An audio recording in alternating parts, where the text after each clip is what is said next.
and we do have Melinda, and we have Bill, young Bill, as Bill Wachowski would say, and then we have our elder statesman, Bill.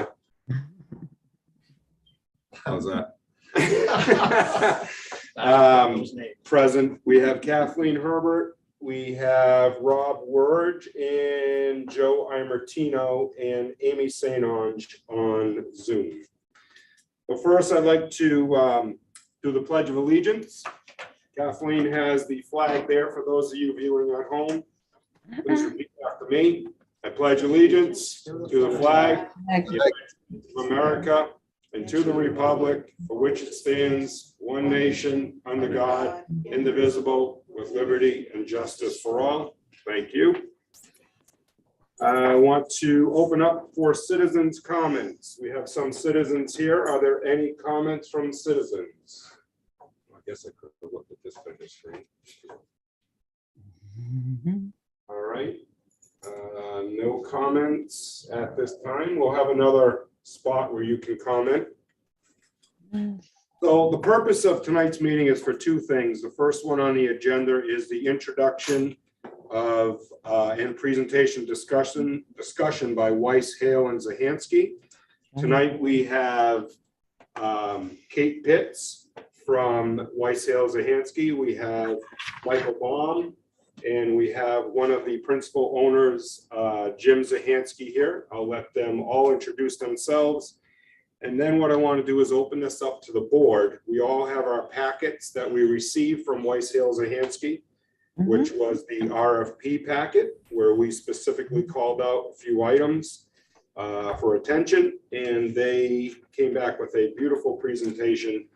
And I know we have some clarity that we want to ask regarding the way that the blended funds work, the way the blended fees work. And I know they have some questions for us as to our long-term goals. And they're going to also share some input on different ways that we can extend the life of our trust, maintain a better balance, and also work on a kind of a drip, knowing when we have bigger expenses. So no further ado, turn it over to Weiss, Hale, Zahansky. Great. Well, thank you to the board so much for this opportunity to present tonight in front of you. We are truly grateful for this opportunity. And really our missions are very aligned. I mean, empowering our community to live well. There's definitely some alignment there between us and the Turtelot Trust. And so first I wanted to just introduce the team. My name is Kate Pitts. I'm the Director of Client Experience and Relationships. And to my right, here with me tonight is Jim Zahansky, who's Principal and Managing Partner, as well as our Chief Goals Strategist. And to his right, we have Michael Baum, who is a Vice President and Associate Financial Advisor. So this would be your team that would be on the relationship, and which means you have a dedicated partner of the firm. You have two advisors with Jim and Mike, and me as another relationship manager and point of contact.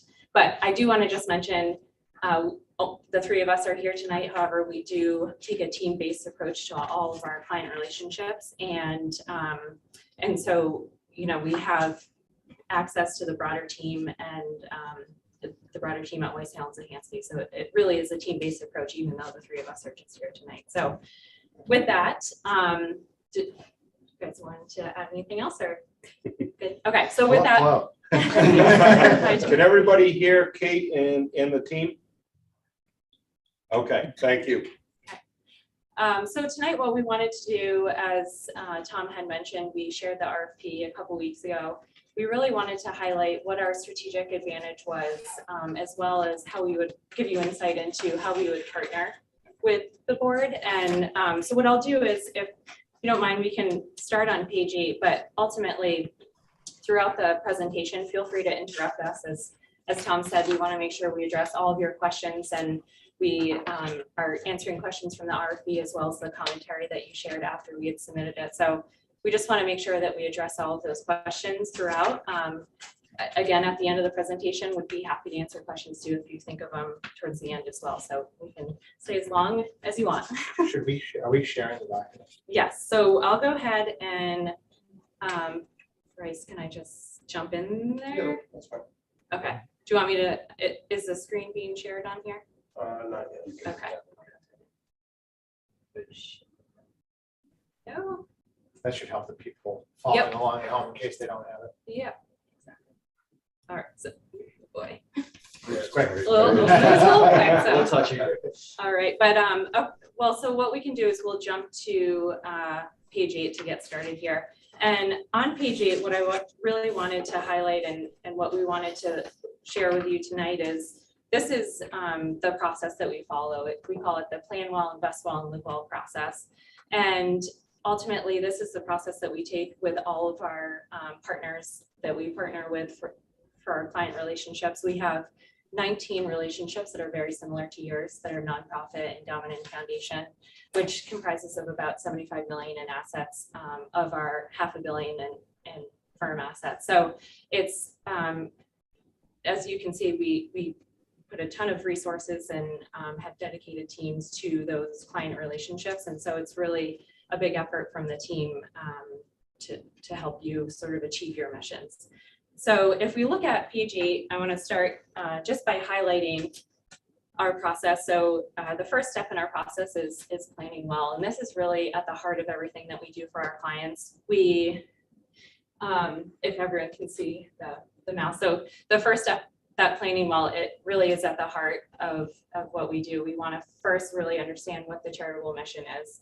We, based on the information that you guys have already shared, we have a good understanding, but we want to hear from the board and just really understand what the Turtle Hat's vision was when we're building that plan. From there, we would then create the investment strategy in the invest well phase. And here, this is really an opportunity to first partner with you to develop a investment strategy that's aligned to the plan. And we had mentioned in the RFP that we would create what's called an investment policy statement.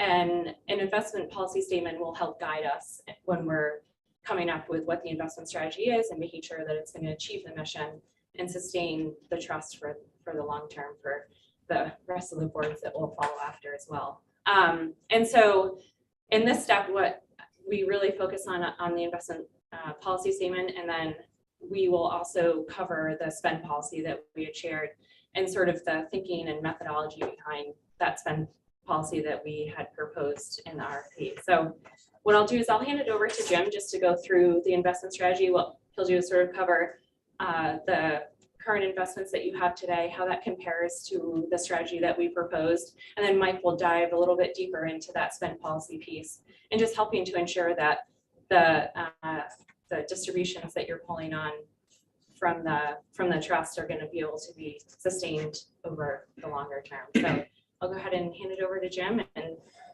Thanks, Kate. Thanks for having us in. I'll try to stand so that those can see me speaking online.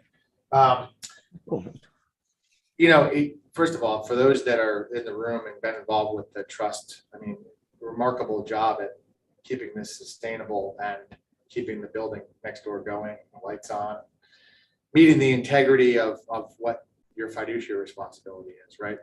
When the Turtle Hat's established the trust, they had an intention of keeping the building and grounds and museums and everything sort of up to speed. And as we drove in today, we're saying, wow, looks good. Mike and I did not plan to wear these patterned coats on purpose. It just so happened it worked out that way. But in retrospect, we probably should have worn a little bit of red and black. Yeah. The drive here from Pomfret was pretty quick. And when Kate says that our missions align in a lot of ways, we think about what our firm is, obviously locally based, but we're managing about $500 million.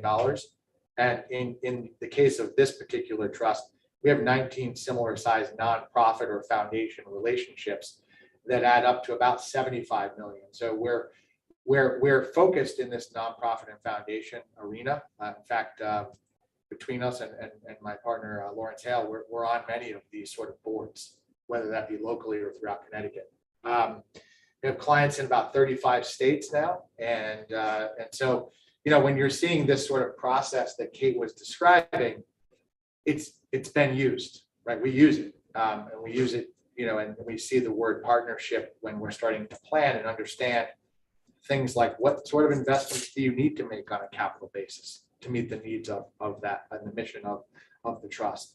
And we would want to be a partner in that scenario, right? And so you'll hear from me on an investment strategy that aligns to what we think, what we read in the RFP, what we sort of looked at from your current advisors. We have a comparison to that.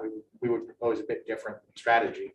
And Mike will talk a bit about introducing a spend policy, which we've used with our other similar sized relationships in the nonprofit space, both an investment policy statement that's developed in the Invest Well portion and a spend policy that's developed in the planning portion should give you all as fiduciaries on this board a bit more coverage as it relates to how you would take money to utilize against the trust needs. And we believe that using our investment strategy that we're proposing and risk strategy, which I'll cover in a minute, will provide more resources over the long term, because it matters what you do, but it's going to matter equally as to what the people who are sitting in your seats long in the future have for them to be able to keep up with the building next door. So this is beyond us, it's beyond those on Zoom, and that's what I think the intention of the trust is. So we'll cover some of the highlights in the RFP response, but interject with questions. We're going to also try to address the questions that you did have. So we'll address those specifics, but clearly interject or save them to the end, whatever you want to do, but happy to answer them at any point. The graph that Kate has up on the screen is section 5 of the response. And really, when you look at the graph itself, what we tried to do was to say, we would take a bit more risk in your portfolio than you have historically taken, or at least what you were taking in the latest strategy we saw from your current advisory firm. And I'll get to the specifics of what that looks like in a minute. But had we taken it, this is a 10-year view. So on the left side of this particular data set, starting with 5/12 all the way through this year, which would be 2022. If we took the investment strategy we're going to propose, and you look at the red line, which is the portfolio growth that we would propose net of fees. So we'll talk fees in a minute. We know that was a question. We'll address it directly. But this line, the red line, is a net of fee. How would you have done? And getting to the 2.6 million. So you would have outperformed the benchmark that we're showing. So if you look at the chart below and you see the trailing returns, the two lines to focus on are the net of fees and the benchmark return. And I'll show you the specifics behind the strategy in a minute.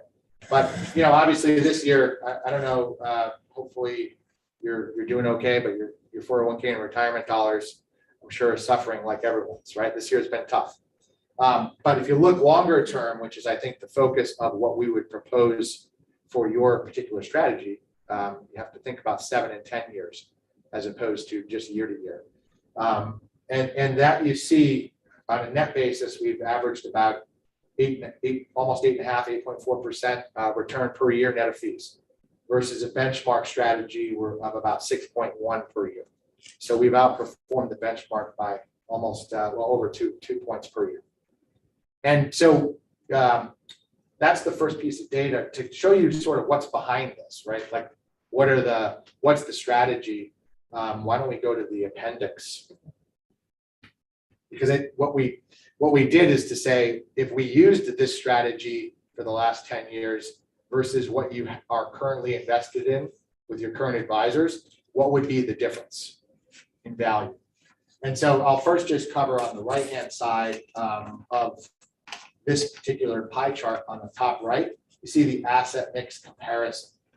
So this is the strategy, right? Underneath it are a bunch of holdings that we would choose to line up to the strategy. But I would focus you on the portfolio net percent column here on the right, and then obviously then we'll go to what you're currently in on the left. So we would propose getting some more exposure to US stocks and non-US stocks. The stock market, generally equity performance in any decade in recent history, since the Great Depression and World War II, has returned to greater degrees to equity holdings than bond holdings. Doesn't matter the decade. And so we would propose greater exposure to those than you currently have, which you can compare. US stocks, we'd propose about 51% versus your current 28%. And then non-US or getting some international exposure is obviously much less than US in our opinion. So, you'd get some exposure there. And then you'd be at about 20% less bond exposure. We believe in bonds and portfolios, just not to the degree that perhaps you're currently exposed in. And so if you took this strategy, which it would have over the last 10 years, and you compared them, these are the actual performance of these strategies, you would have had, and we'll get to the top line is our proposed strategy versus the current strategy. So you would have had about $1.2 million more if you took a 60-40 strategy, so to speak, versus your current strategy. So it gives you a sense of maybe the why to take a bit more risk. And I would say that the majority of the similar side relationships in nonprofit foundation space that we're working with are either in sort of the 60-40 approach, different holdings sort of thing, but at a strategic level, more stocks than bonds. And some are at even higher at 70-30. And if you look at an external source, we look at the Council on Foundations as a fairly reputable source across the US. And their majority of people sort of like organizations that they survey are traditionally in that 60-40, 70-30 space. And so with the first point of business, if we work with you on this, is to say, what does this really mean? What sort of holdings would you have? And are you comfortable with the risk as the fiduciaries, right? And we believe this would yield a greater return, but we'd want to make sure that you would feel comfortable in doing it. But nonetheless, I think the 1.2 million more over the last 10 years, from what Mike is going to show you from what we would propose on the spend policy, would really help in the way we would distribute for capital expenses. And that's something I know you all think about at your annual meeting during the budget process. And we'll talk a bit about how we would look at it, how we do look at it with our current similar clients, how it's worked for them, and sort of get a sense of why that's important. So why don't I turn it to Mike? I'll come back in a second. Is it okay to move on from this, or did anyone have a question on this? Anybody on the Zoom side have any questions? I had it. It's Rob Werge. Can you hear me okay, Tom? Yeah. I jumped in a couple of minutes late, so hello to everyone. I just wanted to clarify if I heard correctly when you framed up the assets that you're managing today. I thought I heard 500 million, $500 million in total, and about 75 million of that is in nonprofit. Just to confirm, did I hear that correctly? That's correct. Okay, and that 75 million is dispersed amongst 19 different customers, if you will. So yes, it's about 15%. It's about 15% of what you overall manage.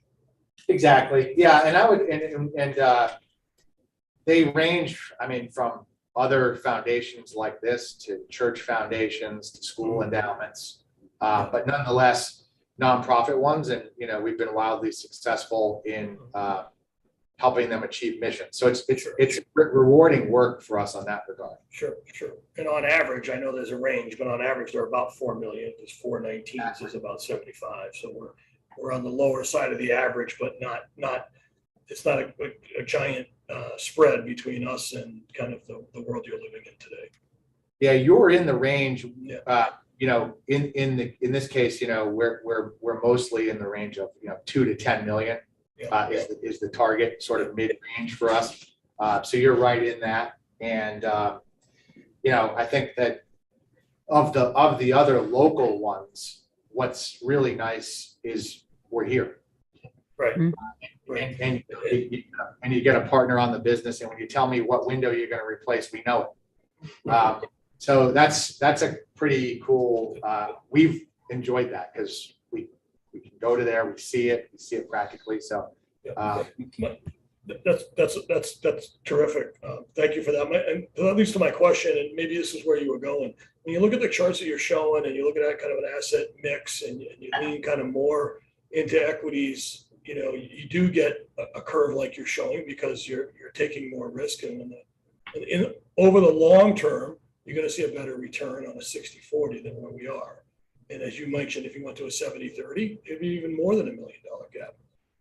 I guess maybe this is where you were going next is, unlike, someone, if this was an individual and they were 30 and said, I'm good till I'm 65, then they have a lot of runway to get through these valleys, right? And the corrections.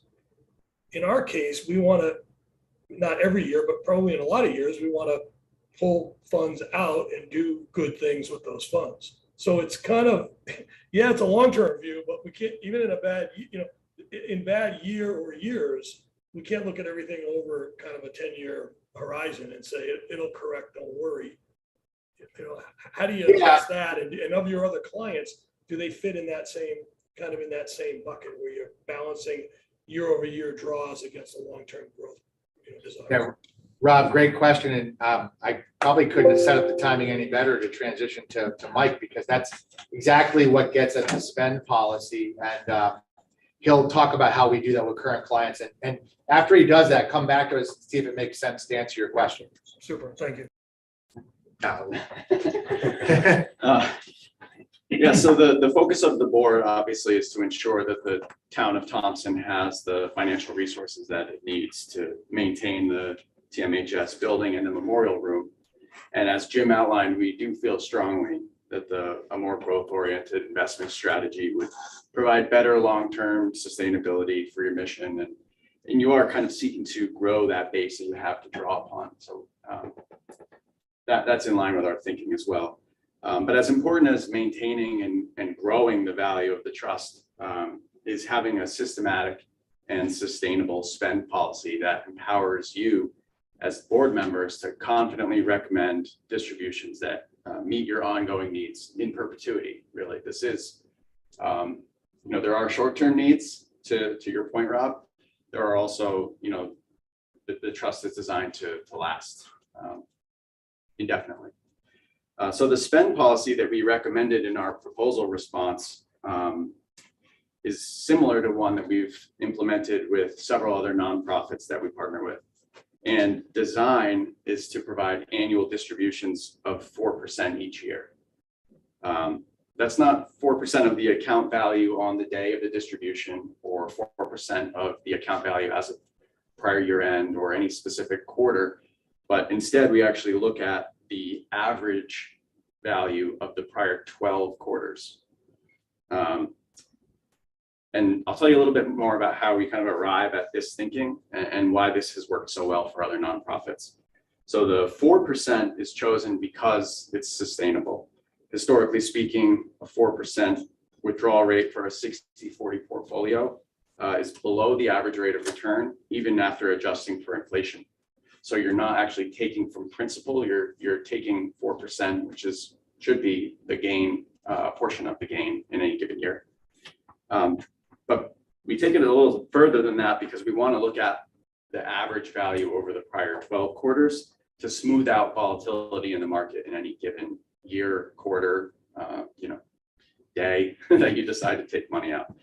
So in the process of doing that, you gain a lot more predictability in how much will be available at any point in time, because you know the prior 11 quarters value.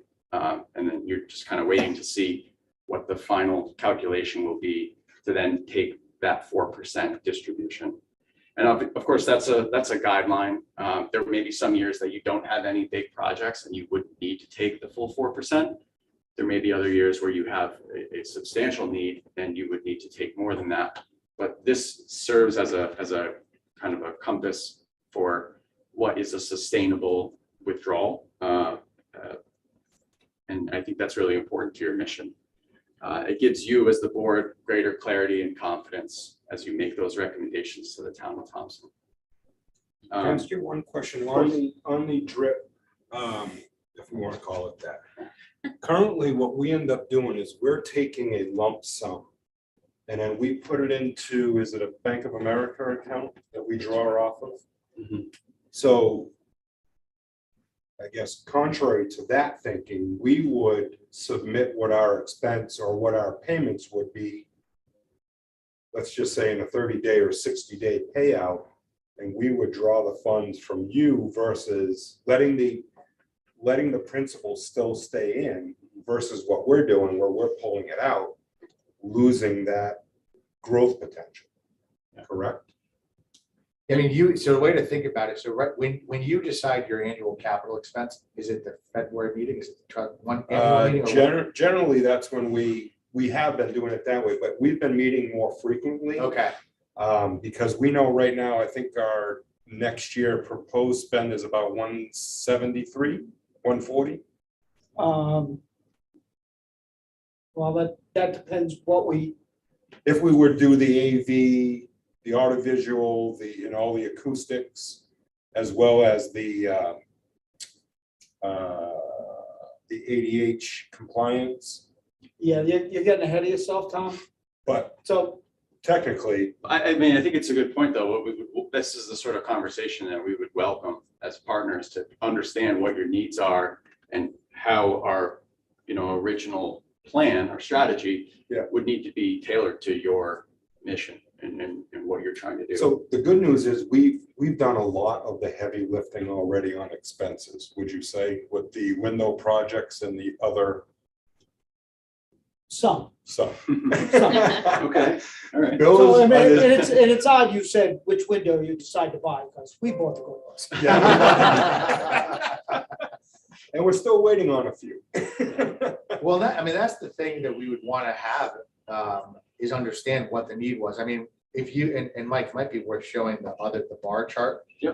Because I think it gives you a chance to see if we used, the proposed portfolio over the last 10 years versus the current one, Mhm. what would that give you an annual distribution potential over those 10 years? And then obviously, as it grows more over time, there's more available. Right. And then mechanically, just to sort of we'll show you that in a second.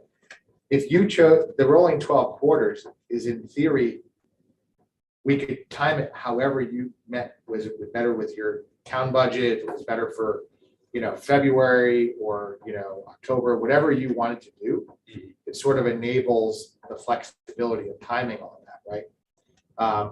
So we can time it however you want, but at the end, like if you said, we're going to spend 170 next year, I don't know if Bill's the guy that's distributing that, but if he is, it's likely you'd want to take that, knowing if that was going to be your capital expense at one point and use it, right? As opposed to, you could do what you're saying and leave the money in the market. But the reality was, if we really knew that that was going to be the amount you were going to pay, we would probably all feel better if we just distributed. Okay. Does that make sense? Yeah, no, it makes total sense. I just didn't know if the way that we're currently doing it, and again, we've been doing it this way for years, if we were truly getting the long-term benefit or potential maximization of our funds, rather than pulling out a lump sum every year and sitting in a different account. So I know there's many ways to look at it, but I like kind of the split, as you're saying, over, a course of action and a course of time. Well, the smoothing point gets to Rob's question. Yeah. It takes volatility out, and it gives you much more predictability. So if you want to end up spending, I think, where do you get to here, Mike?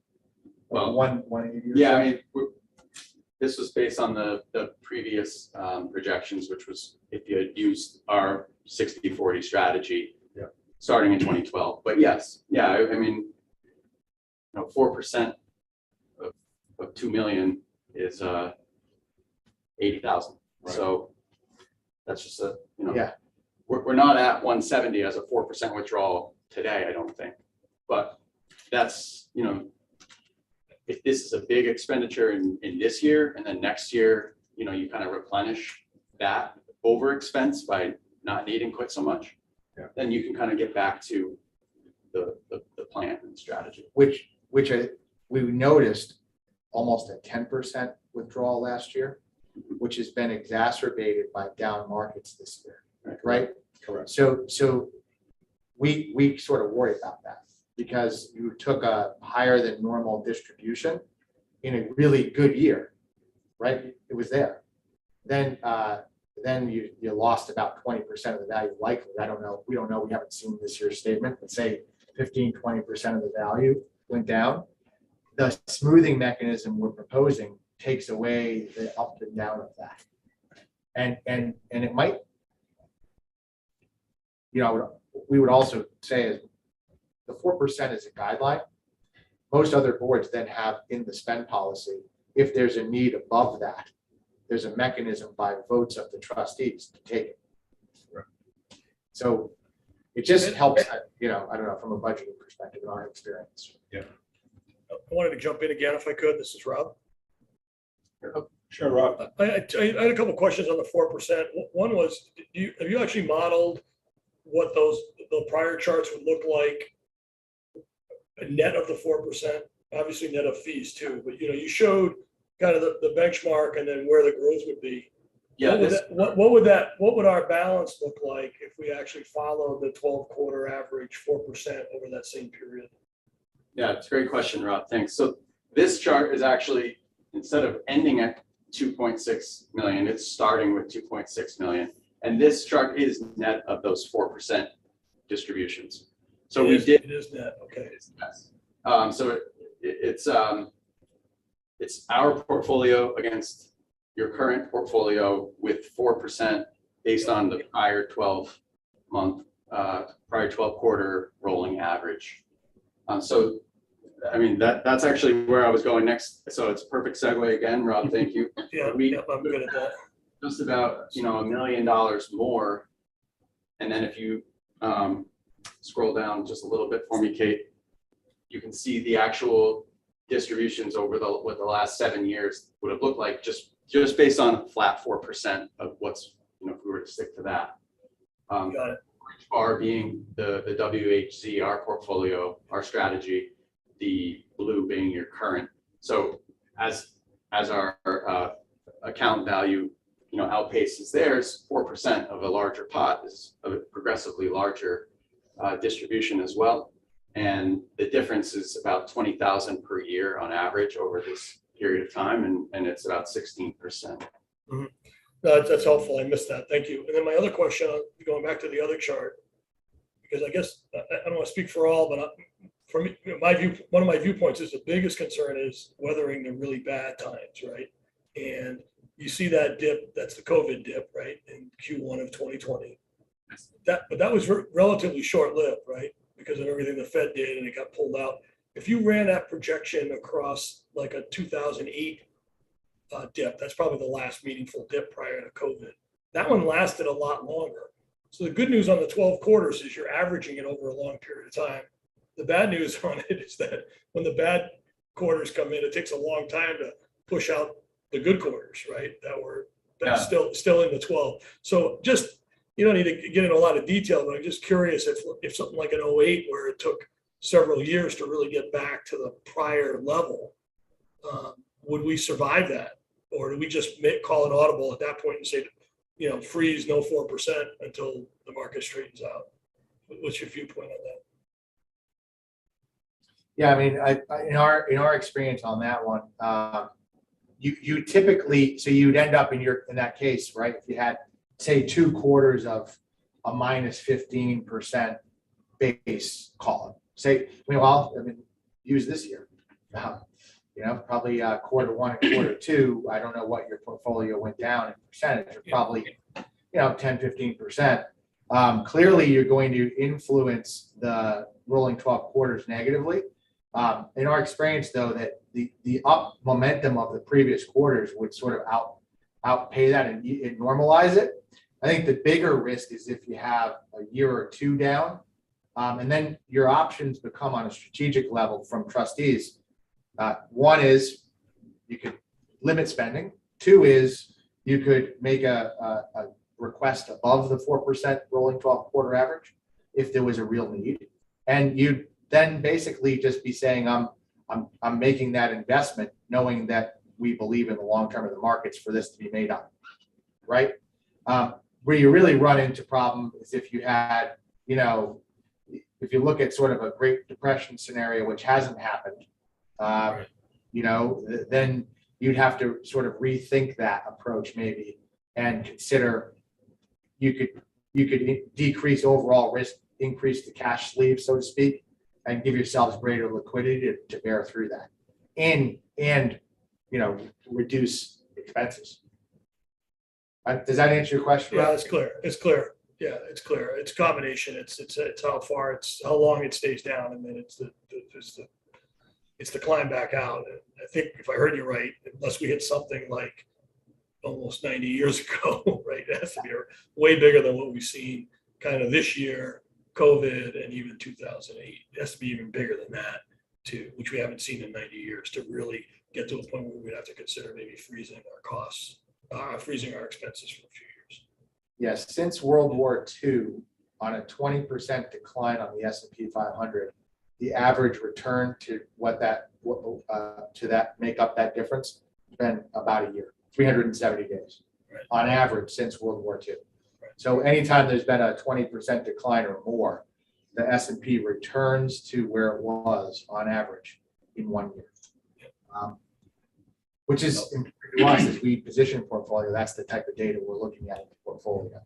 No, this is very helpful. Thank you. I was just, concerned with that balance of, taking along the way to do the things we want to do, but have some longer term growth. Because let's face it, at some point, the 4% at some point, inflation is going to outpace us if we don't change. And we want to be able to do meaningful projects far, far, far down the road, right? 10, 20, 30, 40 years from now. So I certainly agree, Rob. yeah, this is a good chart right here. Thank you. So any questions on the spend policy in general? I mean, we've had a few, but any other ones, or on the methodology that we're using? Joe, Amy, Kathleen, are you all set? Any other questions there? So these illustrations were designed just to give you a sense. Oh, I'm sorry. Somebody out there? Did I hear anything? I was just saying I was good. Thank you for your explanation. Thank you, Joe. Of course. So these were designed to give you a sense of the types of strategies that we would like to work with you to develop to help you achieve your mission in a thoughtful and sustainable manner. So with that said, I'd like to turn it back to Jim, talk to you a little bit more about our co-fiduciary component of our relationship and how we would add value to the board throughout the year. Yeah, nice job, Mike. Our clients have enjoyed the rolling 12 quarters. We smoothing mechanism has actually given a lot of predictability. The idea of a partnership in our view is co-fiduciary. So obviously, if we're managing your portfolio as trustees, we're your co-fiduciaries. We have the responsibility to do what's right for them. That's as well as you. And so we have developed this, what we call our fiduciary calendar. So what are we doing throughout the year? And I think in your case, we might, we could look at one of the things in this process, we want to look at the right timing. To your question, or to your point on, when do we distribute this, right? So when we look at our quarters, we generally look at things like how's the portfolio benchmark? So the data we showed you where we're beating the benchmark, we look at that at least once a year with you to say, we got the right things here, we're doing a good job, or we're not. And we made these changes. And we look at peer benchmarking, we're looking at, what the foundation and endowment landscape is using the Council on Foundations. What are similar groups doing? Are they doing anything different with their strategies, to manage the times? Then, whether this happened in the second quarter or not for you, but just to get a sense of what the right timing is on this, we would do a formal review with you. And we'll look at that, what that might look like with most clients in a second. We'll show you. I think that was one of the questions. What does this annual review look like? Well, you're going to get monthly statements. You get quarterly statements, of course. You know, your chair, Tom, you and the treasurer get access online if you want to see it at any point. Always that's available. And then, you know, we would, from a portfolio and policy asset allocation, be sure that we're looking through the investment policy statement that we develop, the spend policy statement that we develop together, and be reporting on. And so we take this seriously. This is sort of what the year looks like. And I don't know if we want to show them. We developed, this is sort of a template we use for review with these type of clients. We can share that with those online. And then we brought a few copies just to share. Maybe have this one. Yeah. Here, we can. Bill, do you have this? Yeah. Okay. You do? Okay. Yeah. Perfect. But one of the questions is, what's the type of reporting? So just so you know, I mean, you get monthly statements, you get quarterly statements, and then obviously we do a bit more of a formal look through for your fiduciary file once a year. And that would include what you're looking at online. So, you know, Mike and I and Kate would be part of that. And I'll give you a sense at a top line, you're welcome to look through this, what the contents look like. So, you know, we're giving an executive summary. What's the snapshot look like? What's happening in the markets? What's happening with your portfolio? How are we positioning it for success? What are the implications to the portfolio? So you get a sense here of what we sort of get at with the executive summary view. And then we'll go to a deeper dive into the markets. And for this type of a group, we're looking at really 1, 5, and 10 years. So what's happened over that time period across these segments of the market. And when you do that, you know, it sort of aligns with your investment policy statement, which we think is long-term. Oh, we're getting a little technical aid here. Thank you. Oh, sorry about that. Yeah. Well, this view might make more sense to you. Sorry about that. That's all right. We're willing to adapt. Yeah, so this is the market view, and I don't know, for those following along, maybe just show them the executive summary real quick to sort of look what that snapshot looks like. You know, and then we'll slide 6 talks about what we see as risk factors in the markets, how we're managing the portfolio, what are the economic indicators we're looking at, positioning the portfolios, and you know, we get into your specific performance related to these trends and how we positioned it. We make sure that you're on strategy, and this would, we always talk a bit about our investment committee outlook. What changes have we made in there and why, and what's that mean for your portfolio? So that would be in there, and then we would also show how that fits in to your strategy. So like for this one, we would customize it to your investment policy statement. So if we aligned on a 60-40 strategy, so to speak, we would have some parameters of how we would invest it, right? And so we want to be sure that we're following those, right? You want us to be following them because that's your responsibility. Ours is to follow them. And so this would sort of be the way we would keep track of how we're doing against how you're asking us to do. And we would provide this view at least once a year, but of course, the quarterly statements also provide a fairly similar view, but we would go through this with you live, whatever the right timing is, whether it's your annual meeting or whether it's part of your budget build, however you want to do it, you let us know. And so this sort of approach, I think we disclosed our overall fee structure to you, which we can go through, but I mean, there is, yeah, so you're seeing it online. It's also section 7 of the RFP, and we use a blended fee schedule. So the first $1 million are on an annual basis, 1.1%. And then the next million is 1%. And so the first $3 million for you, or what you have now, blends to be about just over 1% for the year, about 1.015%. As a note, we do discount the first versus our retail fee sheet or individual fee sheet for nonprofits. So the first million is usually 1.4, but for nonprofits, we discount it largely because we're a local partnership on those. And so for you all, it'd be 1.015%, at least at a if you had 2.6 million in assets, that's what it would come to. It shows in your statement quarterly. It's not a surprise. You see it. And obviously that's coming right out of the fund. It's also, as a note, it's lower by about 20 basis points than your current fee. So hopefully we've shown sort of the value we would add, the process we would use, and what we would charge. Yeah. To the trust members, I know the fee clarification on the fee structure was one of the highlighted questions. Is that clear how that's calculated? Are there any? Clear to me. Okay. Perfect. Yeah, thanks. We wanted to cover that. We know that was a question. I mean, and obviously the services you're getting, hopefully you got a sense of what comes with that, right? It's investment management planning, investment policy statement, spend policy, so and co-fiduciary. Rob, do you have a question or sorry? I didn't want to jump ahead, but I was just going to ask, is this in addition, are there fees within each of the assets that we're invested in? So when we say net of fees, are we talking advisory fees or all fees? And is Yes. 1.015% all fees or just the advisory fees? Yeah, these are the advisory fees, and then our average fund fee. So we have a philosophy of using the lowest cost, highest performing.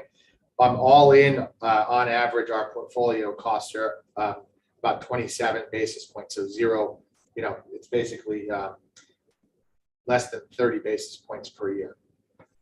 And those go right to the fund companies. Those aren't for us. We don't take any soft money. But generally our philosophy is that we would use the lowest available, highest performing funds. A lot of ETFs, low cost, no low mutual funds. And as of note, we're only investing in institutional shares. So based on our asset levels, we have access to institutional level shares, which, we're passing along that to our clients. So all in, you'd be about 1.3. And I think right now you're at a 1.25% annual management fee. Just management with your fund fees, although we didn't see them fully. I think it's about 183, I think. So yeah, there seems to be about a 50 basis point difference all in. Yeah. Rob, does that make sense? Yes, thank you. That's clear. Good. I don't know about the fee to deal with Tom. That's up there. I feel bad for all of my trust partners. You trust me? We're lucky to have you, Tom. Don't want the answer to that. Yeah, exactly. That was a rhetorical. So, I obviously from our perspective, we tried tonight to illustrate what focus this presentation on what your questions were, highlight some of the strengths both of our team, of our investment strategy or investment policy statement that we think would help you as a fiduciary, and our spend policy that Mike talked through, which has helped a lot of clients smooth capital expenses over time. And I think, we included a section of a summary of why you hire us as your partner. And it gets down to, our team, our focus on your mission, which we do with other similar clients, and our dedication to nonprofit space. We'll continue to opportunistically grow it. We don't respond to every RFP. We're not as active in this space at seeking new business, but of the partnerships we work in, we're partners. And you should, hopefully you saw that in both the presentation, but also the RFP response. And this particular one would be give us a lot of joy, knowing that we could see the building. And one thing I will say, and I did not start this in full transparency, Weiss, Hale and Zahansky is also my financial advisors and have been for a number of years. So in full transparency, I know I've said it before, but I want to go on record because I know this is being recorded. Thanks for disclosing that. That said, I mean, you know, our intention, knowing that you have a decision over the next month or so, and I think you want to stick to an August timeline. Yeah, we're trying to stick to that. I know it's going to be a little bit tough, obviously, with my travel and other people's travels. So we're going to try to stick to that. But obviously, we want to do what's right for the trust. Sure. Yeah, I mean, we would, so, you know, our immediate next steps, if we were awarded the business, is to meet with, you know, the trustees, establish the investment policy statement, establish the fiduciary calendar, so we know when you might need the money, when you might want it. And then we would, you know, transfer the assets and begin to be your advisors of record. And would you also work with us on the spend policy? We'd put out all of what we know are expenditures or long-term goals. Exactly. And help us get there. Yeah, that would be the first step that we would do. So if we're sticking to an August timeline, we do begin that in August based on your availability. And whether you want to do that as a full trustee board, or if you did a carve out of some finance committee or investment committee, it's your call. Some groups do it both. Your trustees number is fairly small, so that could work, but your call. But that's how we would have next steps. And, you know, we firmly believe and have a really strong track record in this space. And, you know, we're happy to be invited in to give this presentation tonight in response. So thank you. Are there other questions for Kate, me, or Mike while we're here that weren't asked? Anybody on the Zoom link? Questions? Anybody here? Questions? Bill, I have one question. Would you have 15 minutes to just show our WHZ yes, the museum, or is that off limits No. tonight? No, absolutely, I can do Awesome. that. If we're going to, you'll have to temporarily adjourn for a few moments. We also have 65 Main that we could talk if you want, or totally up to you. Well, I don't, do they need to discuss 65 Main?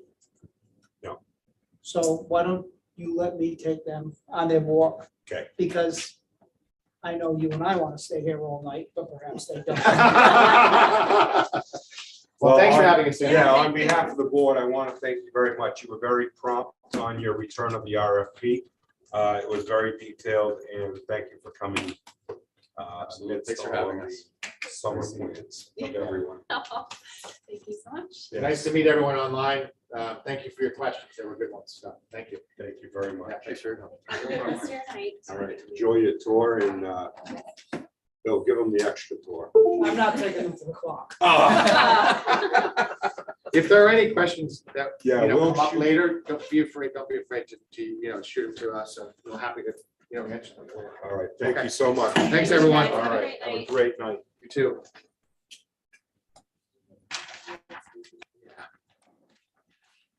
Okay, we will move on to number 5, which is the 65 Main Street discussion. Excuse me, and that's the grant that has been awarded to the town. Joe, is it, are you still on, Joe? Left some cards here too. We didn't hand it out. But, Oh, thank you. you know that how to get in touch with us in case anyone needs it. Yep. Joe, I think, has left. So Ginny, I know, is here in Joe's absence. And I know Joe and I had a conversation earlier today. And I just want to share that conversation with the group just to give you a little bit of background information on the 65 Main. So one of the things I do want to mention is that Senator Blumenthal visited the 65 Main project. And there was discussion on how that demonstrated to the town as well as to the state that we are cleaning up basically our Main Street section of the town by making improvements to 65 Main. This is part of what was being asked also of the mill zone area improvements, the mill renaissance, is part of obviously the success, which we have to show to the developer, which is all being part of helping them renovate in the surrounding neighborhoods, which is part of that 65 Main area. So 65 Main, the way that Joe Imartino was saying, was part of, or could be the catalyst, which could help develop further improvements in that whole area. So a couple points that Joe sent to me was the Riscavich Auditorium project and sound system, AV system at the school are all recommendations to Bill Steglitz, acting then in the Turtle Lot High School capacity, and to the trust, as well as 65 Main Street. Our town planner reports the following relative funding regarding 65 Main. 3 streams of funding for the project. Number 1 is the renovation construction. $240,000 has been committed by the federal government through the Small Business Administration. The final SBA contract pending. Number 2 is the business and maintenance plan / programming landscape design for adjacent permaculture park. Grant currently being written to the USDA, the Urban Agricultural and Innovative Production Program. Grant range is $50,000 to $300,000, no match requirement. If unsuccessful, TIRA will keep looking for appropriate grant programs. Number 3 is the architectural design, structural engineering for 65 Main renovation, requesting of $15,000 from the Turtle Lot Trust to initiate design process while we wait for the SBA funds to come through. Designs are not included in the SBA funding. Joe also says Tira will be on the call, which she is, in case there is more information needed. And obviously Bill and Melinda are here to look at next year's projects. So let's address the 65 Main, which I know I just expressed a few points.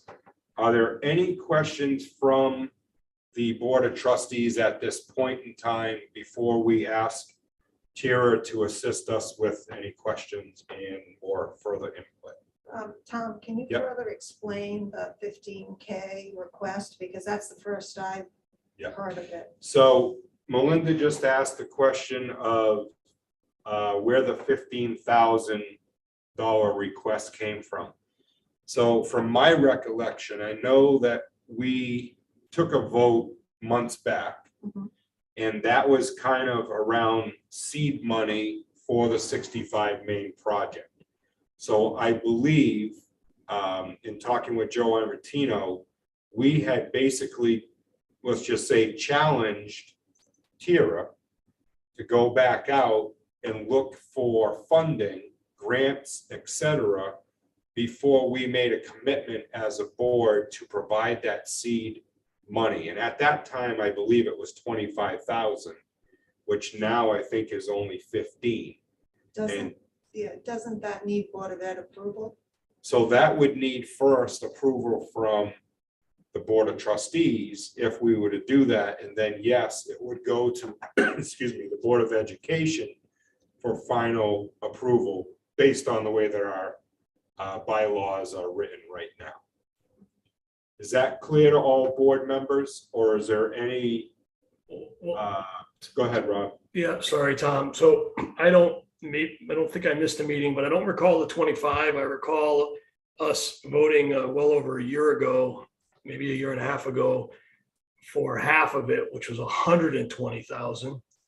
That also flowed through the Board of Finance, which it passed narrowly there.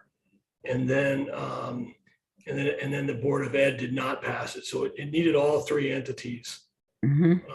to pass. So maybe there was a 25 after that. I remember that 120 was about half of the 240. It might have been 119. I think if we're going to follow, if that was the correct process and we follow that again, we'd have to just go through all three of the boards in the same fashion. So, Having Rob, said that, go ahead. I was just gonna say, I think your numbers are absolutely on point. And then I believe, and again, I'm gonna pull the numbers, but Joe Imartino and I were talking today. I think when we finally narrowed it down, we asked Tira what was the amount that was needed for seed money, and I believe that's where the figure of 25,000 as seed money came from. So if that indeed happened and it came through the 120, then I think it still needs to go back at least Correct. through the boards again. But parking that aside, if it's truly a loan, because it sounds like it's a loan to get, if I heard it correctly, it's really not permanent money that the trust would invest or put into the project. It's really to kickstart it. So Tira doesn't have to wait to do all the design work. So if that's truly what it is, I'd ask Bill, are there other avenues through the town, through funds that we have in the town to initiate a loan of those sorts, just so we're not entangling it with the trust. I mean, I want to help Tira. Personally, I like the project. I'm one voice out of many, but this is a loan. If we could do that through reserves in the town, that might be a cleaner. Yeah. There may be some avenues to explore there. It's something I'd have to dig into a little bit. There are a few pockets that possibly could help us out here. Did everybody hear Bill? Okay, so as the Board of Trustees, do we, I guess we're asking Bill to, one, look to see if there's any funds available for a little cleaner process. Right. Just to report back to us. And perhaps quicker. I don't know what speed Tira is under to get somebody secured, given the amount of construction that's going on. But here we'd have to go through all three boards and get on all three board agendas. So it could take a little longer. So as the Board of Trustees, I think it's okay if we would invite Tira into the meeting now to at least answer some questions. Is that appropriate from the board? Okay, Tira? Okay, You see that chat to the right there, Tom? Oh, I'm sorry.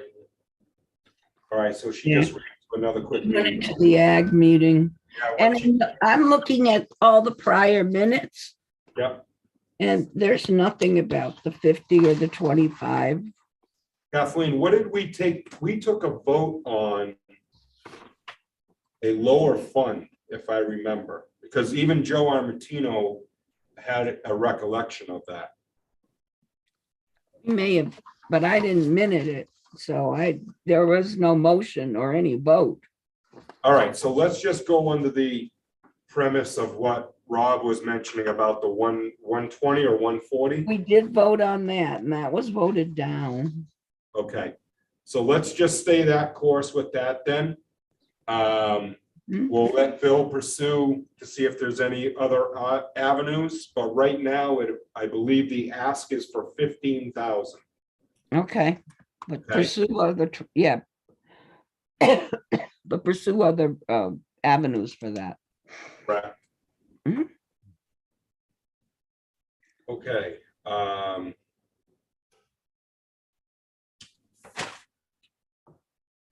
Melinda, do you have other questions on 65 Main? No, I just didn't have any recollection of a subsequent ask. Yeah. Regarding 65 Main. I understand the project's good for the town and hopefully, things will keep moving forward on it. But no, I don't have any other questions. Okay, I do have one clarification to be made now. The SBA, the federal SBA, how much was that again, Tom? The SBA was, Number one, whatever you had for number one.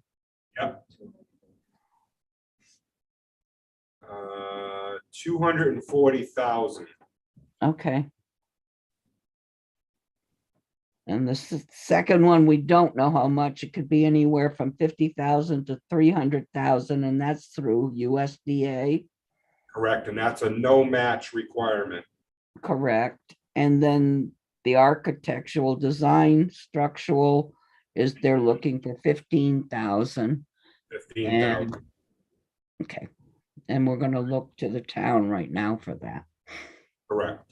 Okay, But just want one thing I do want to point out, in a discussion that I had with Joe Amartino, to. know it's gone back and forth. Does the trust have ownership of that building? Who has ownership? The town owns the building. Town owns the building. Yep. So I just want to be very clear again. As the trustees, we have no ownership to that building. Okay? Tom, if I Nope. could, Yes, go ahead, and Bill. maybe you guys have talked about this in past meetings that I just I wasn't in. How does that align? It's pretty narrow definition of how we can spend the trust money, correct? Mhm. And is 65 Main within those guardrails? No. Some Well, people- Joe does think it is, so there's discussion to be had by the trust. Right, so when Joe and I talked about this before, Mhm. this is where it gets into, when you read the Turtle Lot Trust specifically, Mhm. this is where we've always joked and said, well, Melinda, you're gonna be living in 65 Main, because technically it was for the superintendent's home, right? That's where the link came back in, but the Turtle Lots, and Kathleen helped me on this, but I believe the Turtle Lots donated that house or building to the town. The way that the deed is, it's relinquished basically to the town. And at one point it was a home for Teague. Yep. As well as a few other occupants. Right, and It was a library for years too. Library, correct. what happened was the house was built originally to house, at that point, it was the principal of a school. And then it went to Mrs. Turtelot lived there. And then she deeded it to the town to rent, or the rental on that house provided monies to the Washington trip for the students. Correct. When, I guess after she died, or because no principal or superintendent lived in there for quite a while after she died, and I might have the timing switched, but it went to the town. It was deeded to the town. The town has the deed. And that's when it sat there. I don't know what they did with it, but Teague finally moved into it for $1 a year. Well, that's not funding any Washington trips. No, That's for sure. Bill's running the numbers, but I believe the answer is no. Right. But again, Kathleen, I think that's where a lot of the confusion came back in, because the Turtle Lots were involved with that building for so many years, and as you Of know, you course. do something for a length of time, all of a sudden it becomes ownership, and it's part of us, which is wrong. Well, yeah, and I guess if you read the original deed, or you read the original will, if you read the will, you can construe it as belonging to the Turtle Lots and being part of the whole Correct. unit. So that's where Joe's coming from. But in theory and in actuality, the deed belongs with the town. And then the position of the board is that if it doesn't have a direct educational impact Correct. on the students in our school department, then the board voted against putting funds that way, or allowing the funds to go that way, because there was at the time no educational connection. Did everybody hear that? Yes. Okay. Rob, you heard that too? Yeah, I did. The only thing I would challenge a little bit, Melinda, is that I think, and I don't want to relive, we've spent a lot of time on this, but Mhm. there was a little bit of an unknown as to what would ultimately be the value, if you will, of that. I don't mean the monetary value, the usage of that building. So there could be, you know, we talked about different programs that could support the school. But by no means, Melinda, was that a commitment. And then there were other ideas I think Tira had around incubating businesses, and it got muddy, all right, or it started muddy and stayed muddy. And I think it didn't pass. I think it passed through other than the Board of Ed. So I guess my viewpoint would be, if we're going to re-engage in any capacity, we should probably set aside a decent amount of time to go through this, because it's just not that. There's 3 entities involved, and there's a lot of people that are viewing it from different vantage points. So I think what I'm going to do, Rob, on behalf of the board, and if I have approval from the board, I think we should direct Tira to call a meeting with all 3 boards, the selectmen, the Board of Finance, and the Board of Education. And I know that the route has been, up until now, we've been kind of the main conduit of this whole project, but it's beyond the scope of us as the Board of Trustees for the Turtle Lot Trust. It's really a town project. Right. I think we've been the main conduit, because prior to, you know, the big grant for 240, she was looking for matching funds. There weren't, you know, we had some potential funds. And I think that by virtue of that, it led us to the first step in the 3-step process. But I like your idea of pulling the 3 together. It streamlines it. We get all voices at the table. But if the ask is, I think, unless I heard it wrong, it was a 15,000 for a loan, right? Not 15,000 as a you know, that would come from the trust as an expense. I'm not sure of that, Rob. It's Well, maybe I heard it wrong. money. From what the message was from Joe, it says architectural design, structural engineering for 65 Main renovation, requesting 15,000 from the Turtle Lot Trust to initiate design process while we, which I'm assuming would be the town, waits for the SBA funds to come through.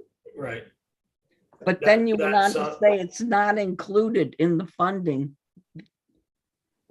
Yeah, it says does not, design is not included in the SBA funding. So, to your point, the 15,000 could be interpreted as a gratis, here you go, thank you very much.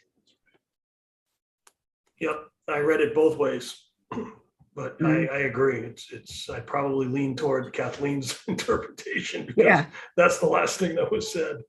All right, Yeah. but So, not only giving funds up front, who's responsible for the long-term maintenance of this building?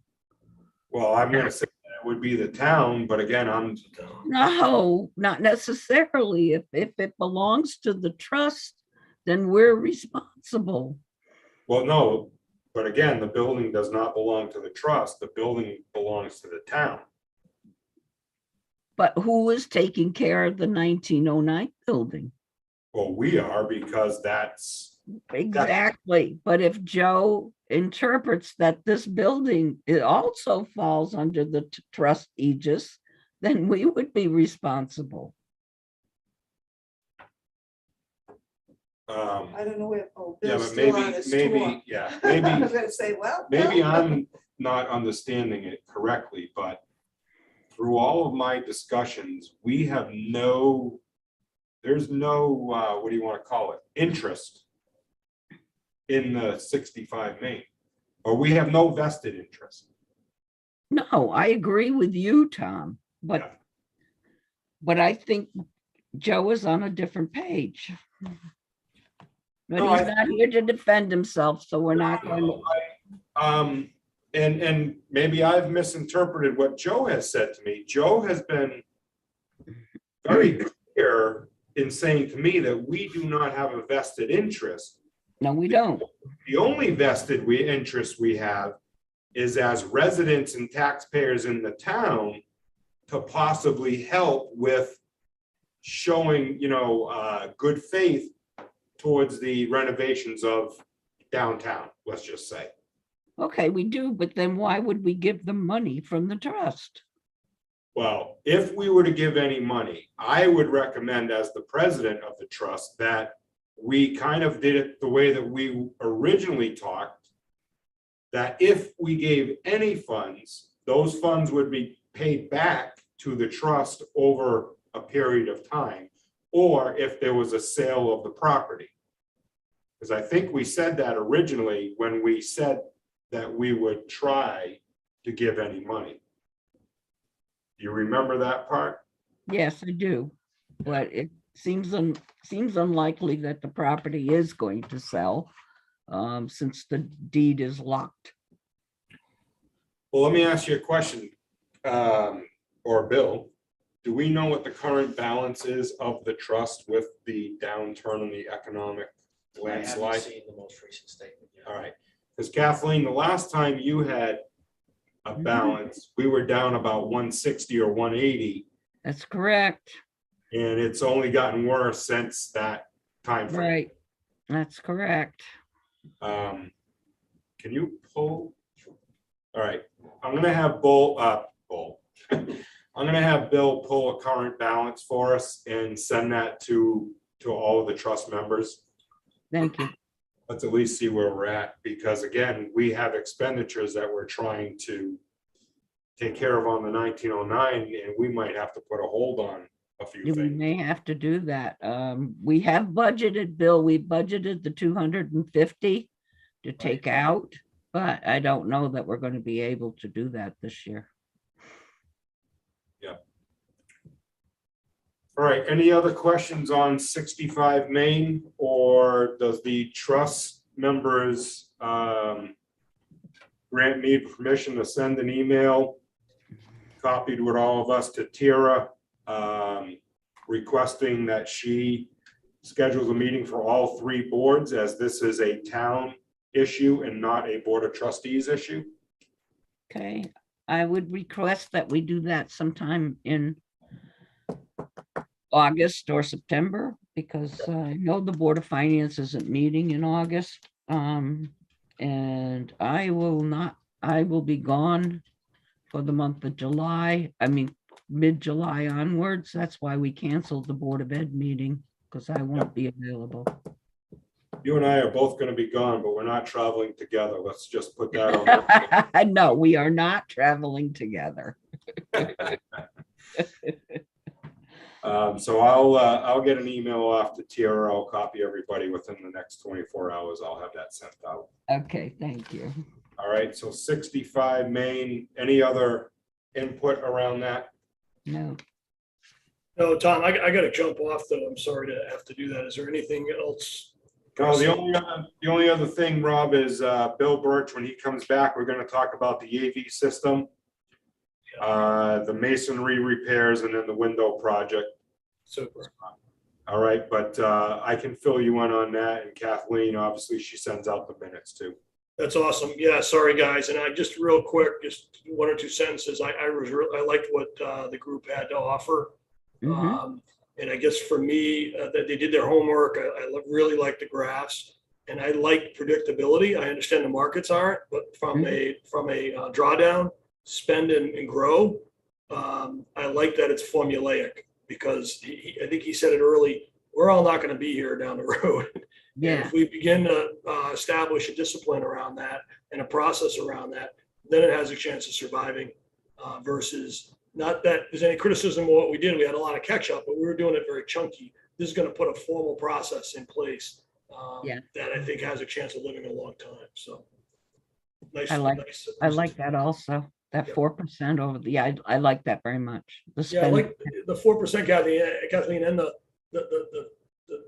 formulations behind it. You can just pick it, when you press on it, there's a reason, and it's proven that it's sustainable. yep, I think that's a good point.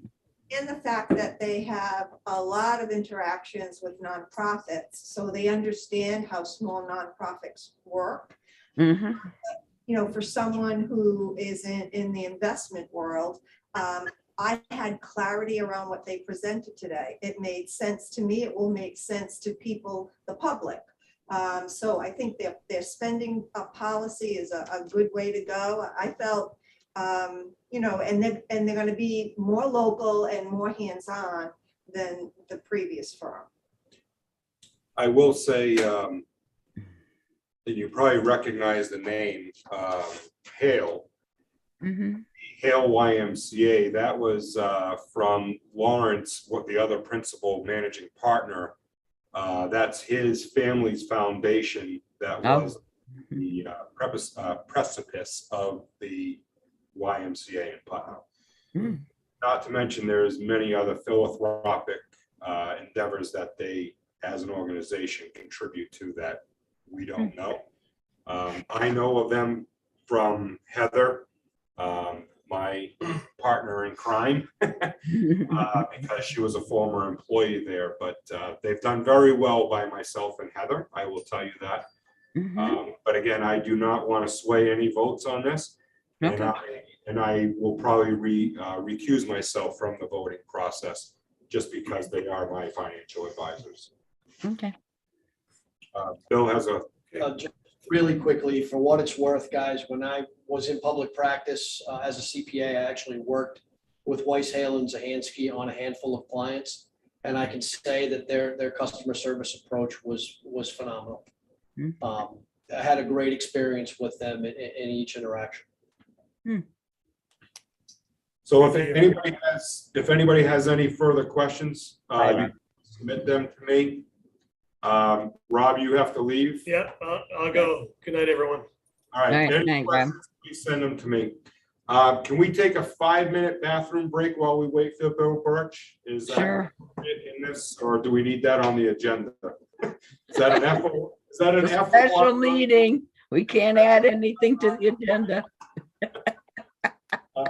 Ginny, if you want to stay on, that's great. I appreciate it. And I'll do a formal introduction for you as well. But let's take a quick 5 minutes and I'll see where Bill Birch is too, I'm okay? just gonna put, are you ready to come back? All right, thank you. I knew that. He would like to be, oh dear. Mhm.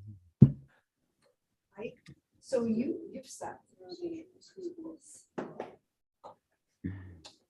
updates that happened every February during the annual. So the last one I went to, Joe Joe was was actually there. still I alive, remember that we were at the library. right? Mhm. And then I think since that was the last one, so that was probably 2 years ago. No, that was pre-pandemic. Oh, geez. Yeah, I actually need to establish contact. Mhm. With current advisors. I met him that night.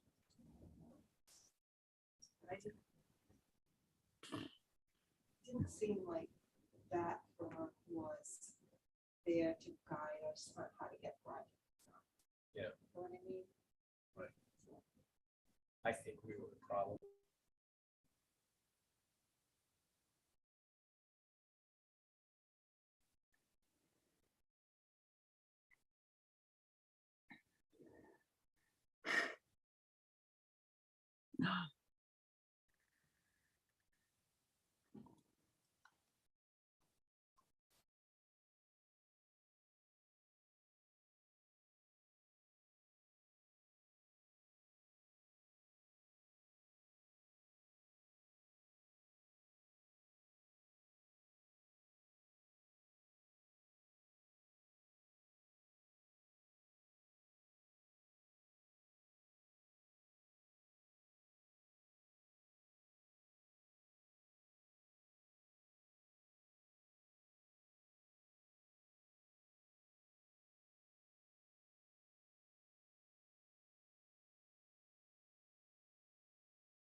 Just haven't had a chance to read it yet.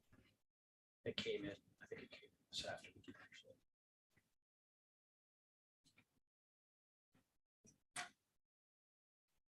Should I take a walk up there and grab it? Come back, maybe oh, wait, soon. Soon. We have paused. Let me You must be giving a Lindley level tour of the Get museum. the Tom Angelo version. Museum, auditorium. Wilsonville Markets. I'm embarrassed to say, I don't think those big brass doors ever swung open while I was a student here. I don't think I knew what was, no. I it can was tell you, not- my class, many of us always thought Mrs. Turtelot was buried behind there. That's serious. That's serious. Well, most everyone in the district does believe that she and the girls are here, Yes, in some form or another. right? I don't know about that, but I don't know. There are a lot of reports of Crazy stuff. footsteps. Bill Birch is on his way back.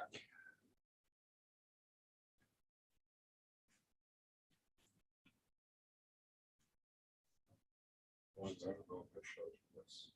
I don't know if you were thinking of this or not. Sure, Bill, but I've seen this. I think I saw plenty of. So I was playing with the band up in Maine a couple of weeks back. My security camera inside. went 1:10 in the morning. What is that? Exactly. So let's just watch this again. Listen at the end.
Bill, hold on one second. Be right back.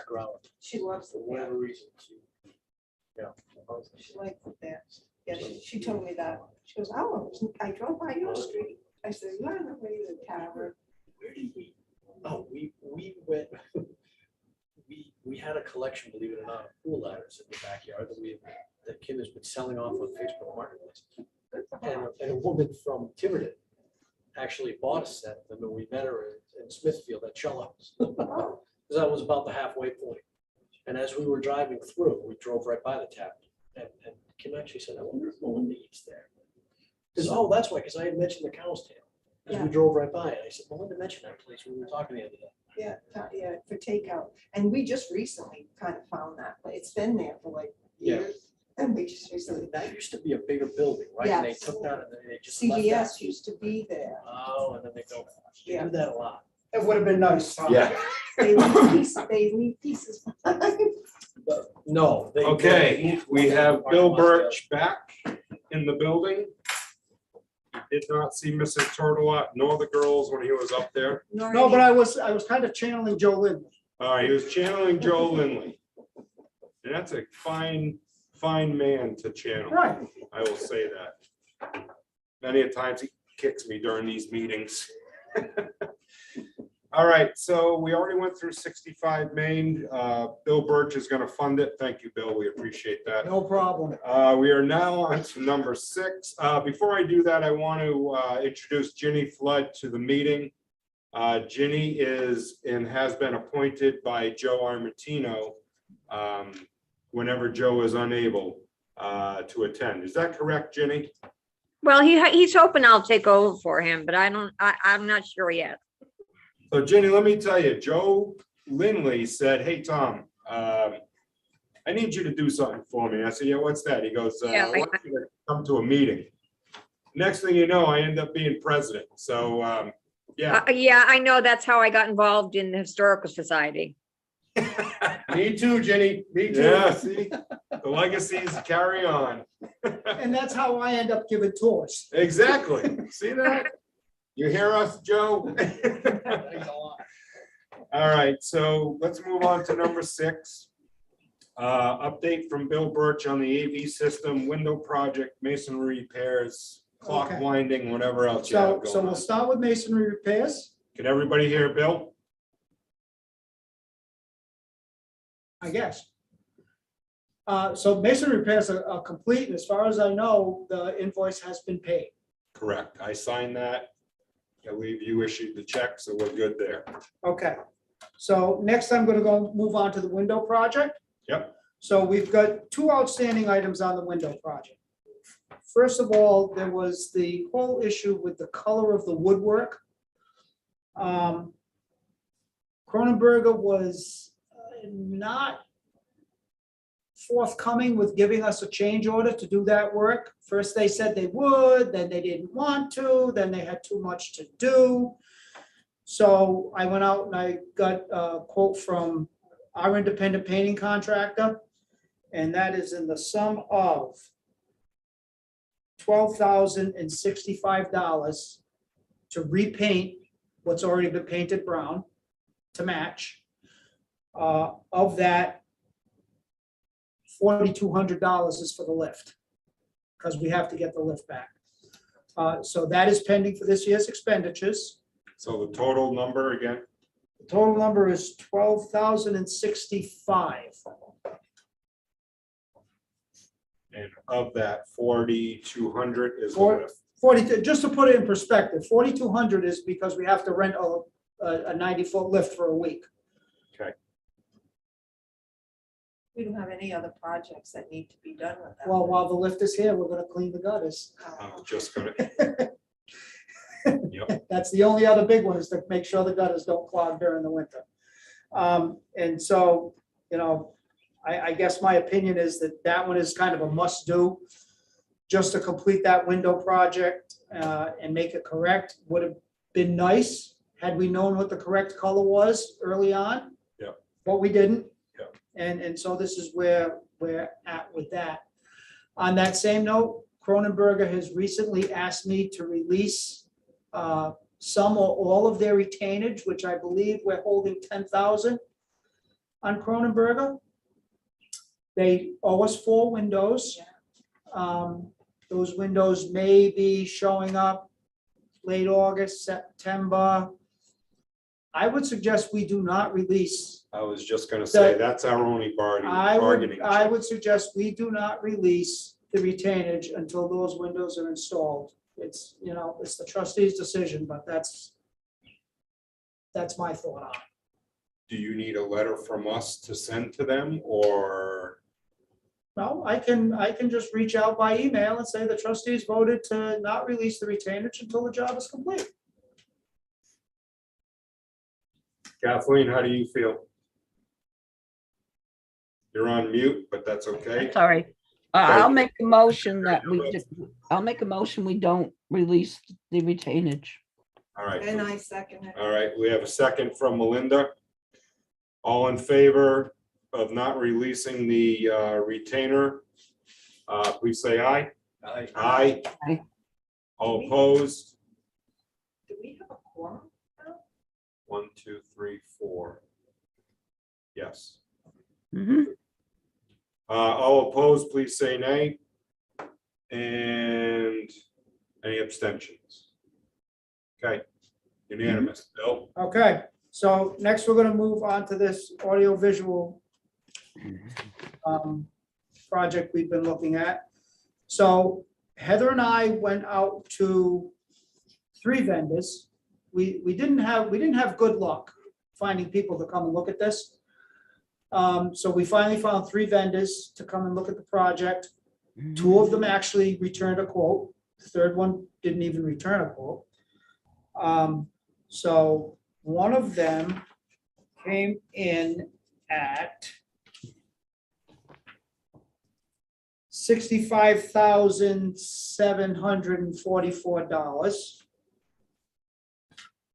However, that does not include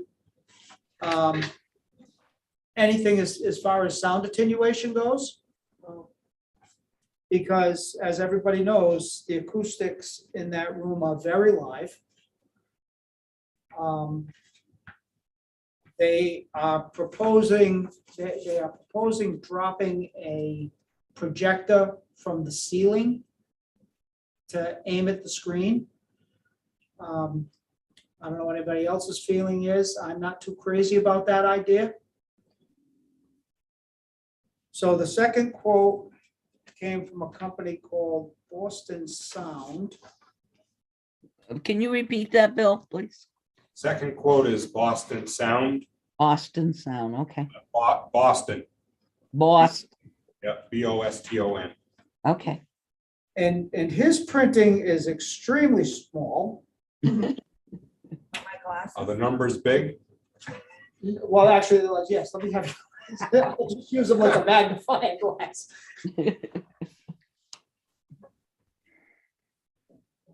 Don't start the paper on fire No. that way. His quote was actually less. It came in at around 60,000. He did, there were many options in his. So his basic quote came in at around 60,000. But, you know, do we need performance, sound and visual? Do we need presentation, sound and visual? So it's more like an a la carte. His basic proposal is less by about $5,000. He does include some sound attenuation. And one of the things in his proposal is that before he does anything, he wants to come out here and actually do a sound study. Bring some equipment and run some sound through the space and see what it really does so that we can decide actually what it is we want to put there. Would we do that assessment? Is it free of charge, or we have to Well, pay it's, him a it's, site? no, it's part of the initial quote, is to So, do the but he assessment. won't do that prior to him coming, obviously. I mean, No. prior to the quote. I being mean, granted. I think he could. If we asked him to do that, he would do that as a standalone cost. Because what I would like to see is, obviously, there's many different directions in that room. Mhm. And if we worded it back to Boston Sound and we said, listen, you know, your quote is respectable. However, for us to fully understand your capabilities or what we're looking at, because your 60 could end up being 100. Would Depending you on what we mind want. coming to give us an assessment? And we know that it's, you know, before we even grant anything, but what are we truly looking at?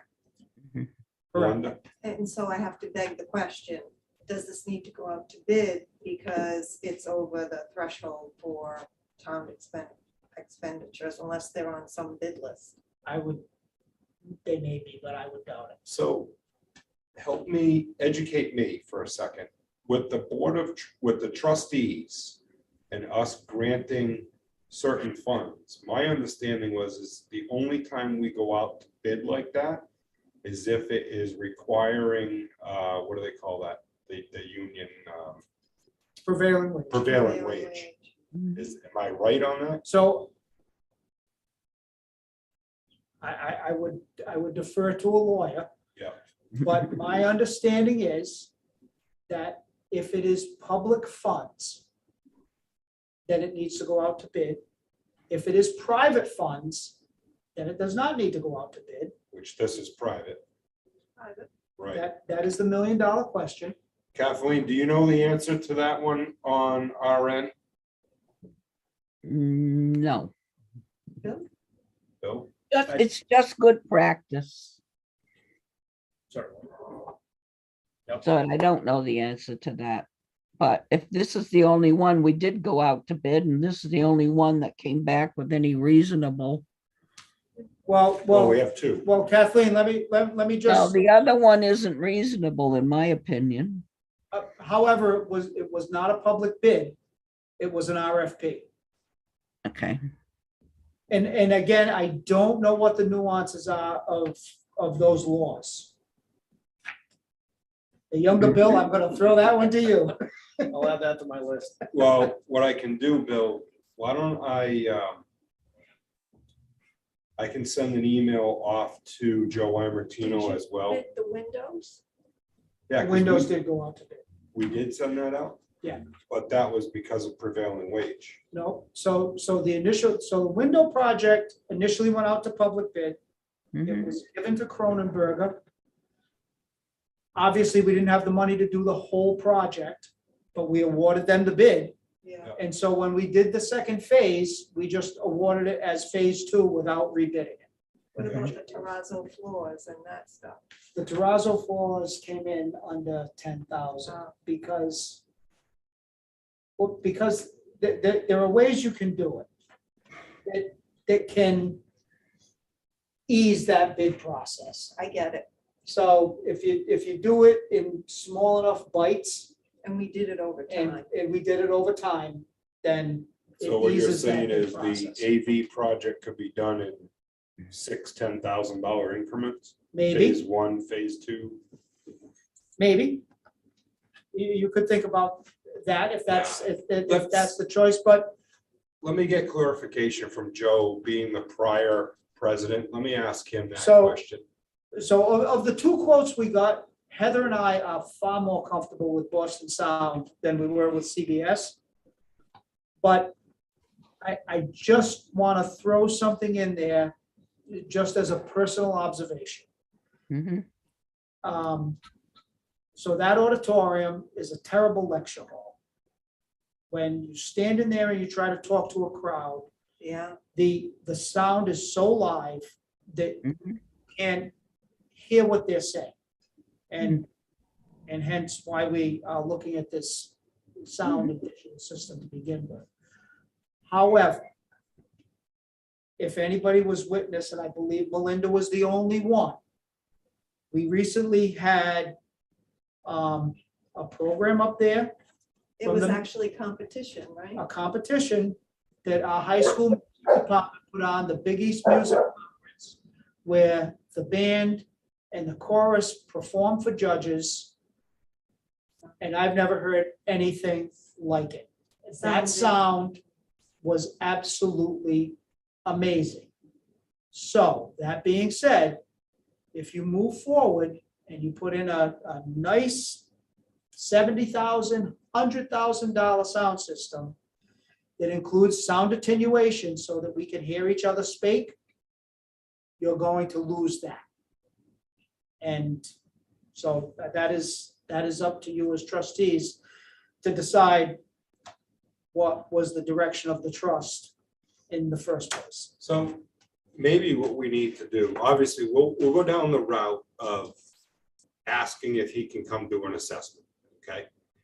But maybe we need to, as a board of trustees, what is the true intention of that room?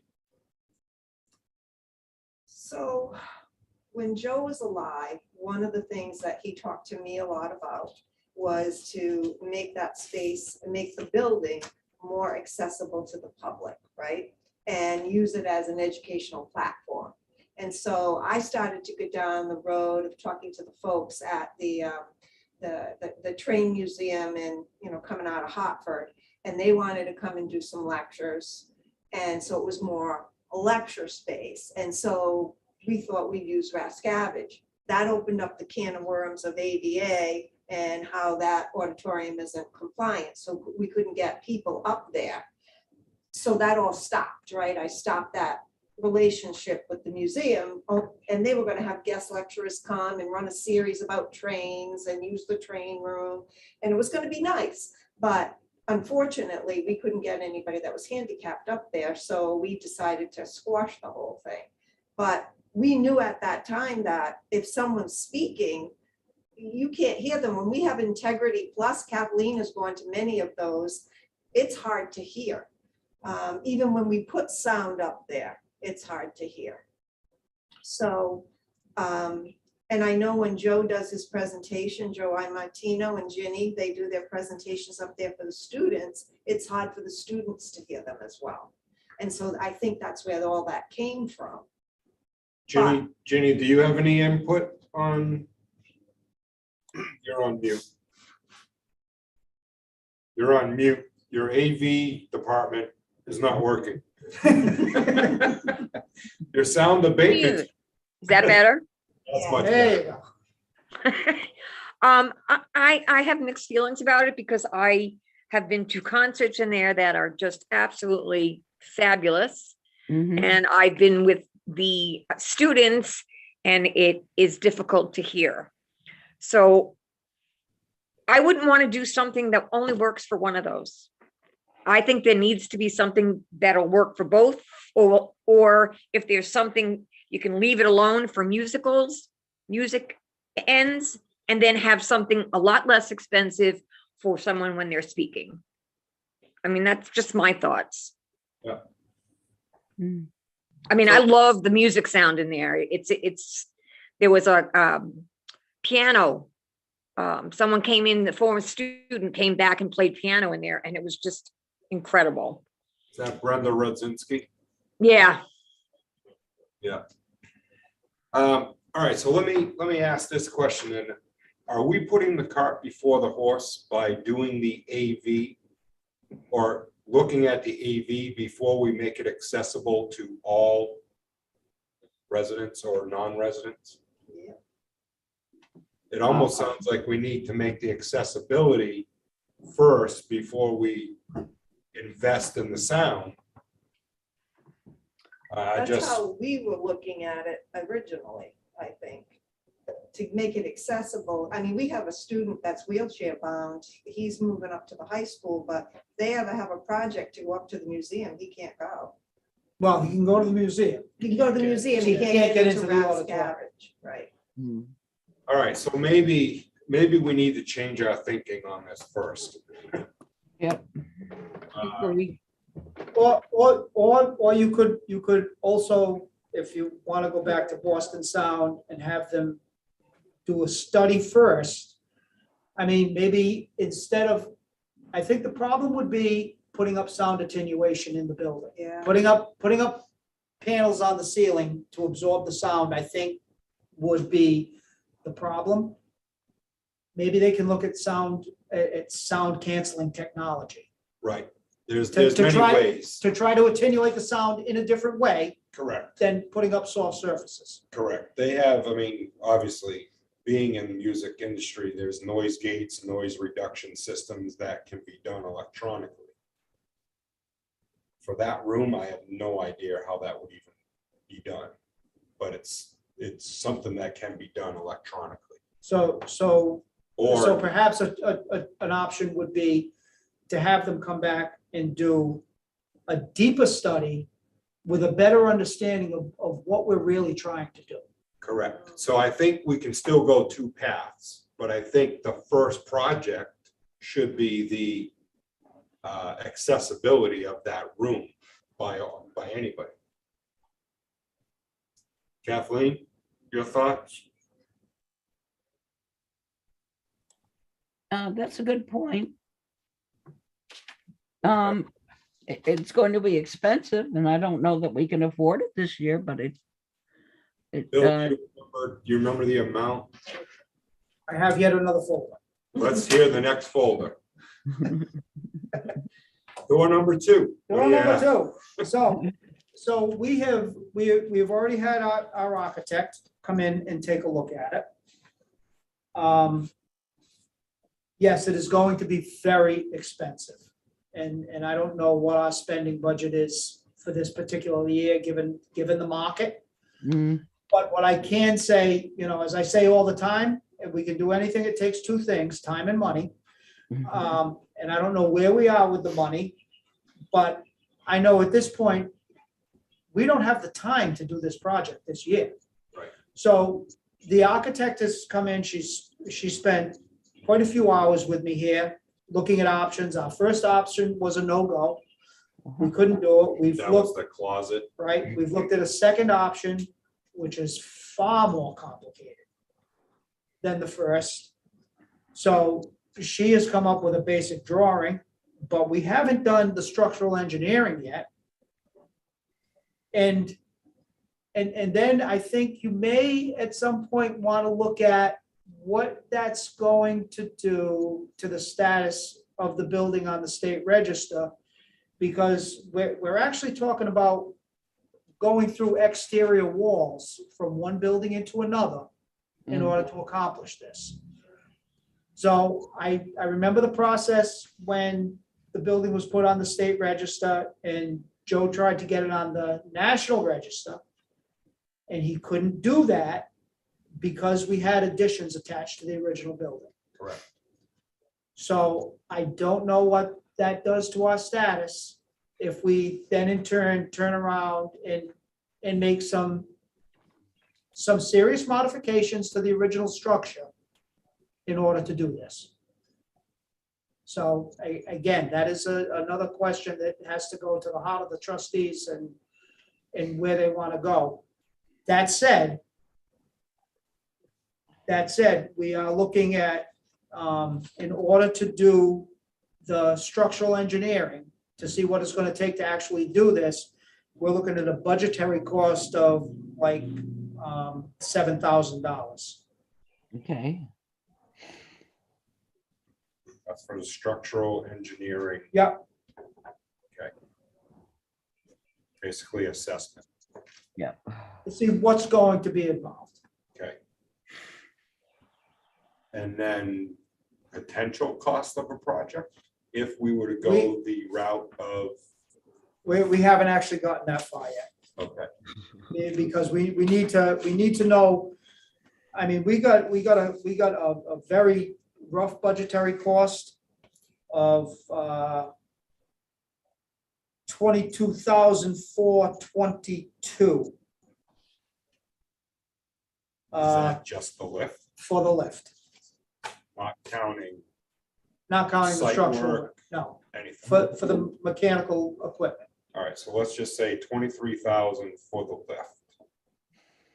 But aren't you breaking through walls and all? sorts Yeah. of Oh, we're breaking through walls, we're installing beams, we're removing floors. So this has turned into a very complicated project. All right, so what's brought us to this whole scenario is, one, was the aesthetics of what a lift was gonna look like in the in the hallway Yeah. area, right?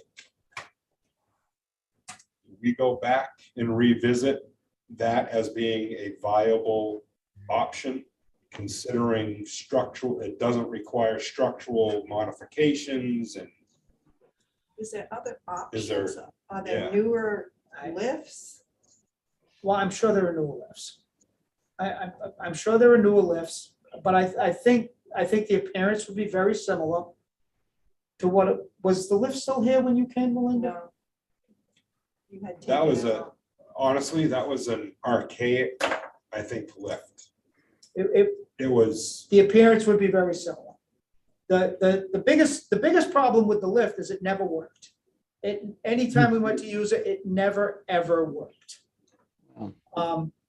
The problem with that is that when they put it in, there was no emergency power in the building. So they made it battery operated with a charger, which is fine.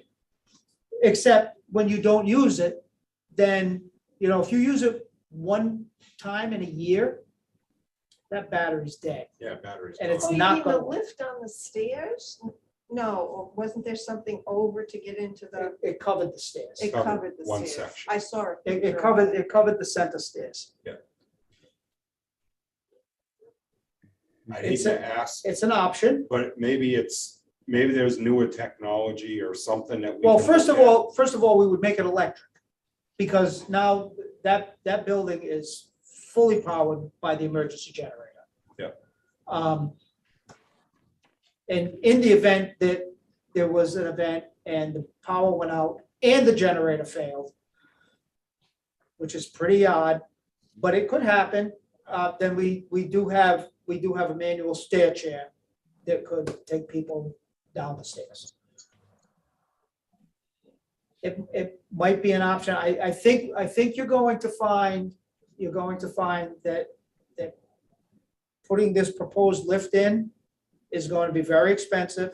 You may think it's worth the $7,000 to look at it. I to think see what the structural is going to be. I mean, personally, I'm against changing the structural. But there are integrity of the ramifications as far as the structure. We have to change the back stairwell. We have to Yeah. change where the existing doorways are. And it comes up where the stage is, right? Mhm. And then we still have the issue, how do you get from the stage down? Well, to it's the gonna curb? come up, no, we have to take that room to the The side. right-hand side. We have to take that whole floor out, so it's gonna come up to the level of the auditorium. All right, so, I mean, personally, I mean, I want it to be accessible. I want that room to be accessible, but I don't want to change the structural integrity of the building. I think that's gonna change a lot of things for us, but that's just my own personal. You were here feeling. with me with the architect that day, Yeah. and this is not a small or Right. simple project. This is major stuff. Should we, as a board, at least have Bill explore and see if there's other options for the current foyer area? Why not? Wouldn't hurt. Again, I mean, maybe I'm off base, but I think we have to fix that before we go the next route. But I think we can do them in tandem. Let's still do our homework on the AV. But I'd hate to do the AV and not have it accessible to everybody. Yeah. Doesn't make sense. And the other thing is, I mean, how often is it gonna be used after you put that big expense in? It has to be accessible, but Mhm. maybe there's a more cost-effective option. Mhm. And again, I mean, it's, you know, it would be nice to have our trustee meetings up there. It'd be nice to have more functions there. I mean, rather than, I mean, although we do have a beautiful auditorium down there, we have a 1909 building that, you know, doesn't get probably all the use that it should get for the amount of money that we're spending on it. No, and maintain. it would be nice to be able to have some, lectures or other schools come in and tour the museum, Mhm. but we've got to make it accessible. Correct. Mhm. Bill, I'd hate to ask you, but how do you feel? I got nothing going on. I didn't think so. So, I mean, my personal suggestion would be to say, of the vendors we've looked at, maybe we're more comfortable with Boston Sound. Get him to come back out here and see if he could come up with a different plan that does not involve sound attenuation, that maybe it uses sound canceling technology or something else, Yeah. so that we can get the best of both worlds. Mhm. And at the same time, as much as I hate it, I'm sorry, Joe, look at the possibility of another incline lift on the stairs.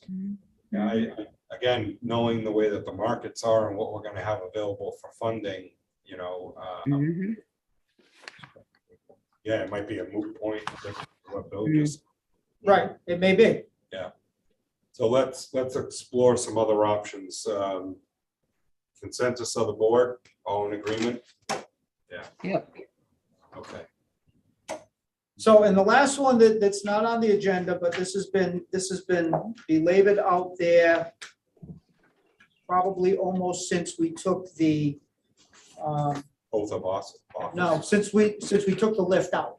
Since we started actually restoring the second floor, is the actual auditorium doors. So the original doors that were on the auditorium were full-length glass panel doors that the detail matched, if you can envision it, the interior doors of the memorial room, those mahogany doors. So that's what the doors are supposed to look like. So when Joe was still alive, we went through the process. We got a variance from the fire marshal to put the original type doors back in. The variance being that as the doors swing out, that first step you step on is not big enough. And so I guess when they changed the doors, either nobody asked, or nobody checked, but now we did. Maybe that's shame on us, maybe it's not, but we did. And he gave us a variance at the time so that we could replace the doors, put original doors in. So we got an original quote, and this was back in 2018 for 3 sets of doors for $53,189. At the time, Joe and I and Lynn, our architect, all said, wow, that's a lot of money. I'm in the wrong business. Right. So, but in the meantime, we have researched some other companies, Brunahans being one of them, who made the doors for the balcony for us. And it looks like those numbers are right in line. So I guess before even we decide if we want to put it in an inclined lift, we have to think about what do we want to do with those doors, because there's 3 sets of doors. If you're going to install an inclined lift, then you're probably going to change that to 2 sets of doors, because one set is going to have to be automated, that opens with the lift and closes with the lift. And we'll have to decide what we want that to look like. They could look very similar anyways, but I believe, if I'm not mistaken, they would have to swing in instead of out. Do they also need the emergency crash bars on those or not? No, no, actually, we did spec them with crash bars. Okay. So either way, let's just say we would need 7,000 for the assessment on the For the structural. for the structure. 23,000 for a lift, not counting site work. 53,000 for 3 sets of doors, worst case scenario. And 60 to 100. for AV. So we're looking at, just quick math here, that's 30, that's 83. And so that's 183, worst case scenario, let's just say, right? We've asked for 250, but that 250 was based on economy prior to what's going on in the markets.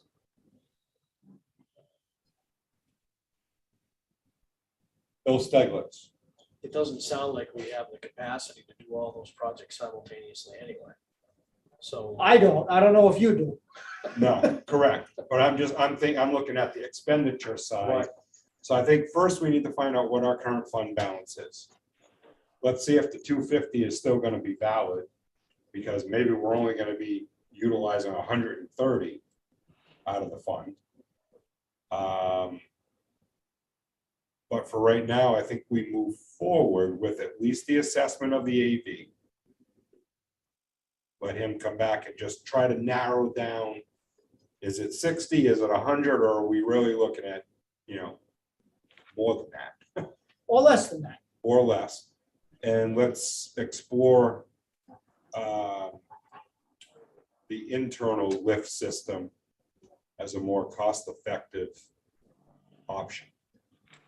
And let's not forget, you really need to approve the 12,005 or whatever to paint the windows. Yeah, 12,000. That I thought we already did that. we did. Yeah, we did, because we said we were going back. That's when I said that I was never an interior designer or exterior designer, and we went with Kathleen and Melinda and Danielle's opinion. Kathleen, did we vote on that? The I want to say we 12,000? did. It was only like an hour. You're on mute, Kathleen. Kathleen, you're on Kathleen, mute. you're on mute. What thing is this?